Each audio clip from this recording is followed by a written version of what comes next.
Namaste. Did you know that Ayurvedic medicine, which goes back about 5,000 years ago, specializes in lifestyle management and teaches us a health promoting, health protecting lifestyle called Swasthavrita? In fact, Ayurveda from the very beginning had a dual scope. It said, um, Swasthasya swastha rakshanam atur vikar prashamanam cha.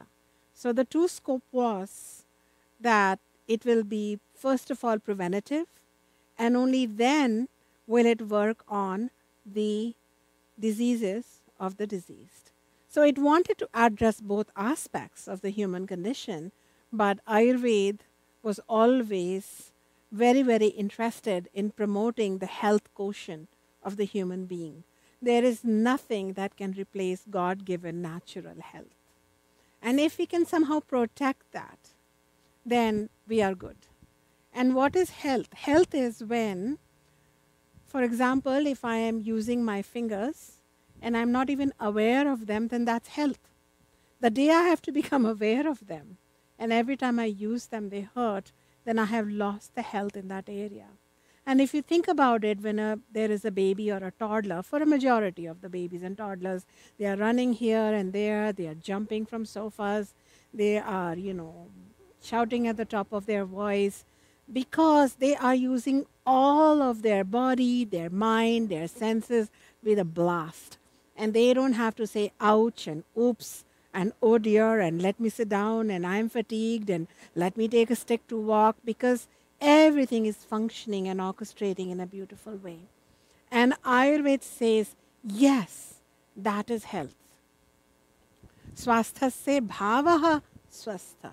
That feeling of health is very important, where we feel free inside our body, mind and sense suit and not feel like we are a captive person in some kind of a jail where we have to suffer. And it is important that we maintain this health. Super important. And how do we maintain it? What do we do? Go and take some, flu shots. Sometimes you can get side effects from them. What do we do? Have a couple of mammograms taken, and then that also becomes controversial. Should we not? Should we really have our teeth cleaned with all those machines and all that forceful vibration? What do we do that we are able to maintain this health for a long time, or as much as possible, or for as long as possible? So Ayurveda teaches us a whole sub-science called Swastha Vritta. Swastha means health and Vritta means all the activities that are undertaken on this path to protect health, to strengthen the health, to nurture this health. Then those activities come under the domain of Swastha Vritta. In my teaching efforts, I have really tried to underline and focus upon Swasthavrita. In fact, I think my school, my Gurukulam, made it a point to declare that Swasthavrita is the most important aspect of our curriculum, because worldwide we saw this interest in disease management. Okay, let's replace the Lipitor with Google. We're good. Let's replace the Prozac with Brahmi. So we were really fighting matter with matter. We were fighting a drug prepared in a lab with a drug that was, found in nature, but they were ultimately drugs. And saying no to this prescriptive model of Ayurveda, I as a teacher, I as the path giver to my students, wish to emphasize that what about not needing any of those herbs also? Why should we plunder the forest for our benefit in the name of nature? Why can't we evoke our inner nature, our inner health, by living in such a way that we remain healthy? And this living can happen through Ritucharya, which is elaborate teachings of Ayurveda on how we have to change our diet and our lifestyle per season. And Ayurveda breaks up for universal understanding a given year, rotation of Earth around the Sun, into 6 seasonal units. And this detailed teaching is my focus, where my students not only learn to live those rituals of daily self-care, but we also eat the food in my school according to the seasons. Then we have the dinacharya, which is like the morning you get up at a certain time, or which should be very early morning, Brahma Muhurta between 3 and 6 a.m.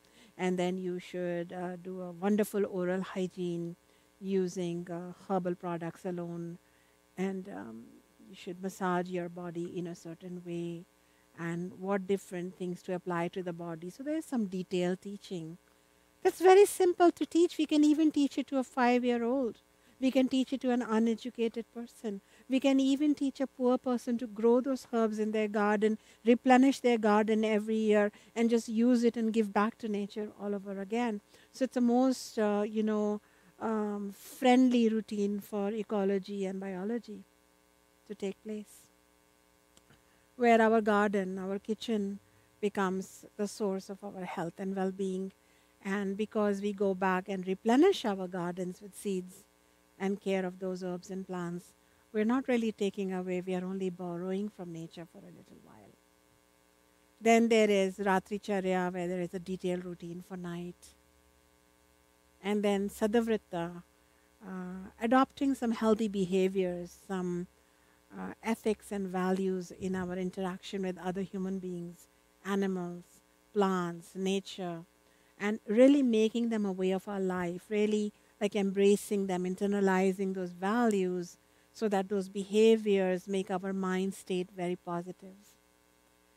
So Swastavrita includes not only body but also senses and also mind through a regulated behavior.